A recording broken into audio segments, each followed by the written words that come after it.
दादासाहेब, मी या घरात आल्यापासून तुम्ही माझ्यावर वडिलांसारखं प्रेम केलंय, लेकीसारखं जीव लावलाय तुम्ही मला. या लेकीचं एवढं पण नाही ऐकणार का तुम्ही?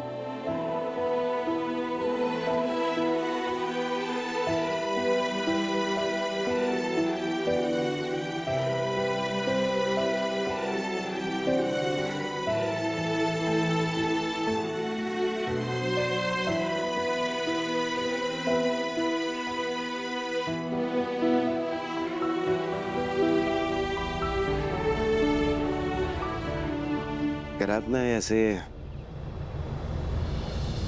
विनाकारण कलह झाले ना की खूप त्रास होतो मेरा. बरोबर आहे तुमचं दादासाहेब, पण आईसाहेब इतकं कधीच चिडत नाहीत.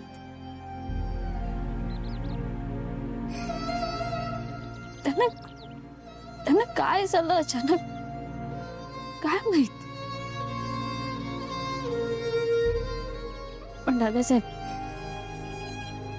आईसाहेबांनी खूप केलं या घरासाठी, म्हणून कदाचित त्यांना काही गोष्टी नाही सहन होत. काय ना मीरा, इथे आपलेच दात आणि आपलेच ओठ आहेत,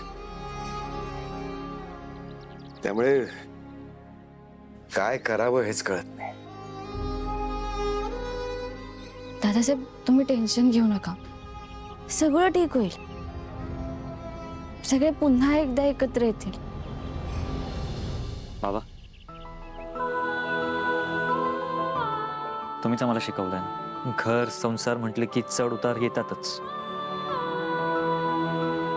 पण त्यामुळे असं खचून जायचं नसतं.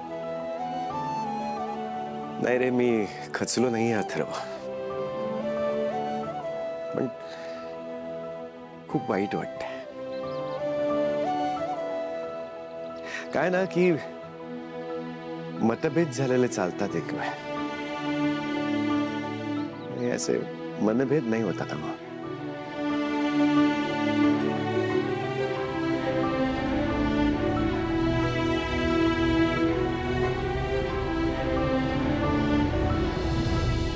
बाबा, मला आठवतंय, मी लहान असताना असं काही घरात झालं तर तुम्ही नेहमी एक गोष्ट करायचा. मीरा, घरात भांडणं झाली ना तर बाबा आम्हाला बाहेर नाटक बघायला घेऊन जायचे किंवा घरातच अंताक्षरी पार्टी अरेंज करायचे. आठवतंय?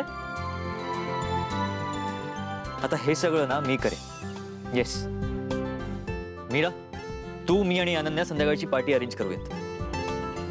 सकाळ जरी भांडणाने सुरू झाली असेल तरी संध्याकाळ आनंदात जाईल.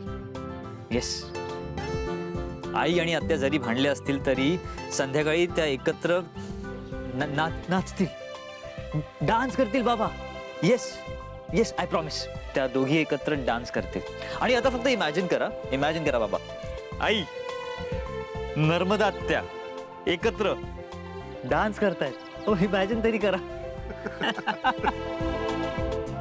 हो ना, कमाल आहे ना. That's like it.